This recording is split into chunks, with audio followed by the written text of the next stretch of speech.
अस्सलाम वालेकुम, मैं आपका टीचर खुर्रम शहजाद। आप तमाम स्टूडेंट्स को वेलकम है आपके अपने YouTube channel online computer tutor में। आज से हम स्टार्ट करने लगे हैं Microsoft power point. Power point एक प्रेजेंटेशन एप्लीकेशन है। अगर हम ऑन स्क्रीन किसी को प्रेजेंटेशन देना चाहते हैं तो हम माइक्रोसॉफ्ट पावर पॉइंट में बहुत ही आसानी के साथ प्रेजेंटेशन क्रिएट कर सकते हैं, बना सकते हैं। चलें स्टार्ट करते हैं आज की class. Microsoft power point open करेंगे।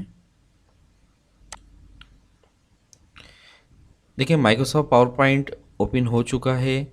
यहाँ पर सबसे पहले मैं आपको माइक्रोसॉफ्ट पावर पॉइंट का इंटरफेस और उसके कुछ ऑप्शंस बता दूंगा आज की क्लास में, जो हम माइक्रोसॉफ्ट वर्ड और एक्सेल में भी पढ़ चुके हैं। अगर अभी तक आपने इन ऑप्शंस की वीडियो माइक्रोसॉफ्ट वर्ड की क्लास में नहीं देखी है तो वो लाजमी देख लीजिएगा। देखें सबसे टॉप पर जो बार है ये आपका टाइटल बार कहलाता है। इसके नीचे वाली जो बार है ये होम बार या टैब बार। इसके बाद ये हमारा वर्किंग एरिया है। माइक्रोसॉफ्ट पावर पॉइंट में जिस जगह हम वर्किंग कर रहे होते हैं उस जगह को पेज नहीं कहते हैं, होता पेज ही है लेकिन इसको पेज नहीं कहा जाता, इसे पावर पॉइंट में कहा जाता है स्लाइड्स।